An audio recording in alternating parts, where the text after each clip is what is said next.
वो परम पिता परमात्मा, दया का सागर, रहमत का दाता, हर किसी पे हर समय हर पल रहमो करम बरसाता रहता है। बाकी जैसी जिसकी भावना वैसा उसको फल मिलता है। जैसी कोई श्रद्धा शुद्ध भावना रखता है वैसा ही परम पिता परमात्मा की खुशियों को, अमृत आबो हयात को हासिल कर लिया करता है। जब तक इंसान सुमरन नहीं करता, परहित परमार्थ में आगे नहीं बढ़ता, तब तक उस मालिक की कृपा दृष्टि नहीं होती। अपने आप को साधना ही साधक कहलाता है और साधने के लिए कोई जादू टोना नहीं, सेवा और सुमरन ही उपाय है। आप सुमरन करें, नियमानुसार सुबह शाम सुमरन के पक्के बनो और मालिक से मालिक को मांगते हुए आगे बढ़ते जाओ। दृढ़ यकीन रखो, तभी आप उसकी कृपा दृष्टि के काबिल बन सकते हैं। इंसान जब तक सुमरन का पक्का नहीं बनता, उसका मन उसे कभी भी गच्चा दे सकता है, धोखा दे सकता है। मन बहुत जालिम ताकत है। इंसान के दिमाग में आज मन ने काबू कर रखा है। आदमी का दिमाग एक तरह से मन की गिरफ्त में है, मन के काबू में है। इसलिए लोग मन माइंड को ही कह देते हैं, जबकि ऐसा नहीं है।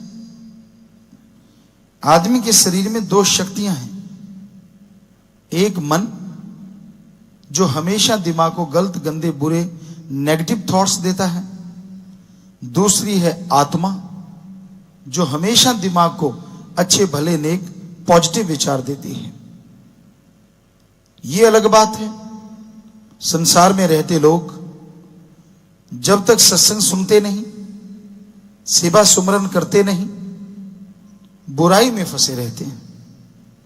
आपस में जब इंसान बैठते हैं तो गपशप ज्यादा मारते हैं। चुगली, निंदा, टांग खिंचाई, लेग पुलिंग, ये सब चलता रहता है।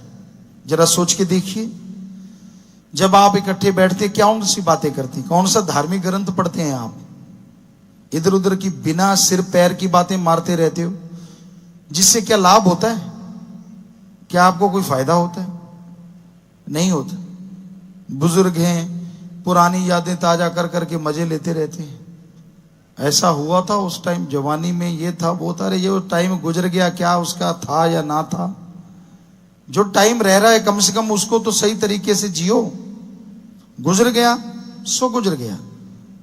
जो समय रह रहा है उसको भगवान की याद में, किसी के आंसू पहुंच के, दुख दर्द किसी का बंटा के गुजार के देखो। यकीनन मालिक की दया में रहमत आप पे बरसेगी और आपकी कुलें नजारा लूटेंगी। तो इंसान जब भी इकट्ठा बैठता है और चुगली निंदा करने को बहुत ताकतवर है, बुरी बुरी बातें करने को होशियार है, लेकिन परमपिता परमात्मा का नाम लेने वाले कोई कोई होते हैं कि चलो बैठते हैं यार, अकेले हैं, अब यादें करते हैं मालिक की प्यार की, मोहब्बत की, उसकी खुशियों की, उसके परमानंद की, उसकी लज्जत की, नेकी की, भलाई की। ये बातें तो कभी याद होती ही नहीं। सत्संग में आता तो याद आता, अच्छा ये भी करने वाला काम था। आमतौर पे जो मालिक के प्यारे हैं, जो वाकई वचन मानते हैं, वो जरूर उन बातों को मान के खुशियां लूटते रहते हैं, नजारे लूटते रहते हैं। अदरवाइज बहुत कम लोग हैं पूरी जनसंख्या के अनुसार जो उस परमपिता परमात्मा को बैठ के लगातार याद करते हो या उसकी औलाद, उसकी सृष्टि के भलाई के कार्य करते हो। अपने आप से फुर्सत नहीं है आज लोगों को। इतने स्वार्थी हैं, इतने खुदगर्ज हैं, कहने सुनने से परे। जब भी किसी की खुदगर्जी का टाइम आता है, स्वार्थ का टाइम आता है, तब वो नजर आते हैं, और जब स्वार्थ निकल गया तो कोई नजर नहीं आता। ऐसे लोग बहुत पाए जाते हैं। तो ये खुदगर्ज, ये स्वार्थ जितना ज्यादा इंसान के अंदर घुसता जाता है उतना ही वो दुखी, गमगीन, चिंताग्रस्त, टेंशन से बुरी तरह से पगला जाता है। तो अपने अंदर की जो भावना है उसको शुद्ध करो, उन विचारों का शुद्धिकरण करो, सुमरन और सेवा करो। कभी किसी बात को अन्यथा ना लो। परमपिता परमात्मा सबको खुशियां देने वाला है, वो कभी किसी का बुरा नहीं करता। उसके संत पीर फकीर कभी बुरा नहीं करते, तो भगवान जी तो बुरा कहां से करेंगे। तो इसलिए अपने विचारों के ताने बाने में उलझा ना करो, मन के पीछे पगलाया ना करो। मन कभी मालिक के रास्ते पे चलने नहीं देता। कोई ना कोई बहाना, कोई ना कोई बात को लेके तिल से पहाड़ बना देता है, राई से पहाड़ बना देता है, और इंसान उसी में गुमराह होता चला जाता है। आदमी आदमी है, अगर आपको वो कुछ कहता है, आपको गुमराह करता है, तो आप ये मत सोचो कि वो भगवान कर रहा है या राम कर रहा है या कोई पीर फकीर कर रहा है। इंसान अपनी मर्जी का मालिक है। इंसान के अंदर अपनी एक अलग अकल है। जितनी अकल है उतने का इस्तेमाल करके वो वैसा ही फल पा लेता है। इसलिए उनकी बातों को ना सुनो। पीर फकीर जो बात कहते हैं दृढ़ यकीन उस पे करो। कोई भी इंसान राम नाम से जुड़ा, सेवा करता है, परहित परमार्थ करता है, तो पीर फकीर के कहने से अगर वो करता है तो आदमी के कहने से उसको पीछे कभी हटना नहीं चाहिए। पीर फकीर के वचनों पे अमल करना चाहिए, ना कि आदमी के वचनों पे अमल करना चाहिए। पीर फकीर भगवान की बात सुनाते हैं, उसके वचन बताते हैं, वो खुद नहीं अपने वचन करते। इसलिए भाई आप सुनो और सुन के अमल करो, तभी सुख मिलेगा, तभी शांति मिलेगी।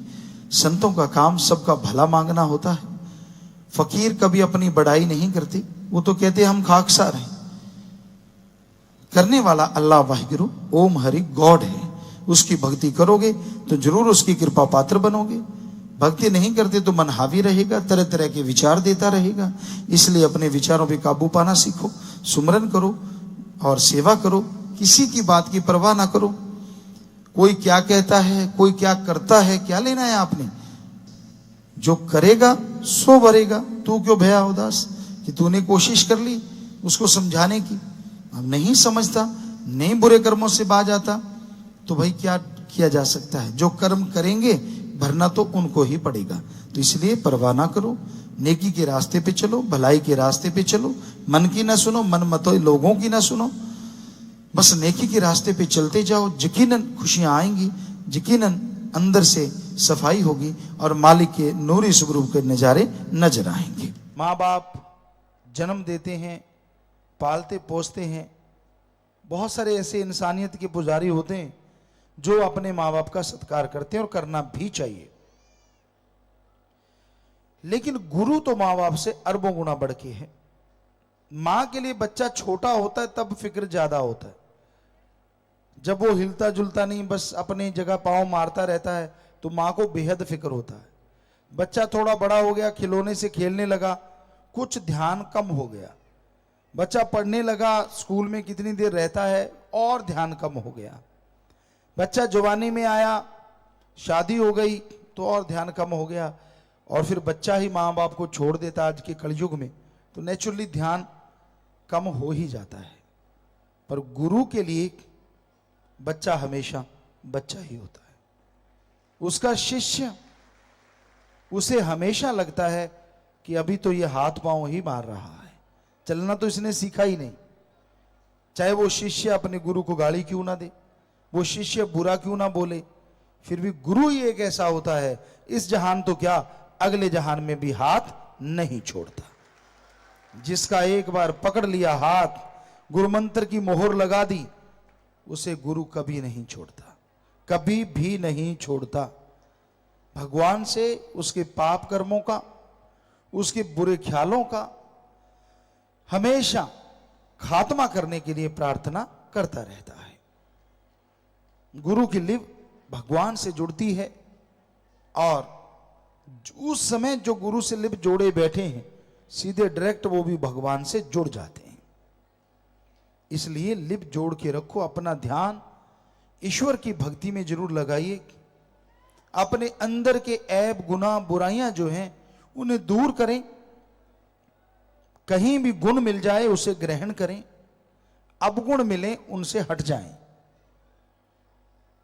आपके अंदर गुस्सा है, आपके अंदर ईगो आ जाती है, आप निंदा चुगली करते रहते हैं, दूसरों की हां में हां मिलाते रहते, क्यों? किस लिए?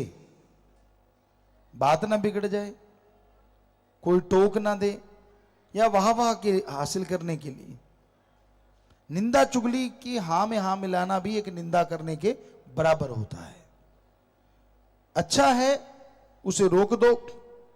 आपको लगता है झगड़ा ना हो जाए तो झगड़ा मत करो, वहां से कन्नी कतरा लो।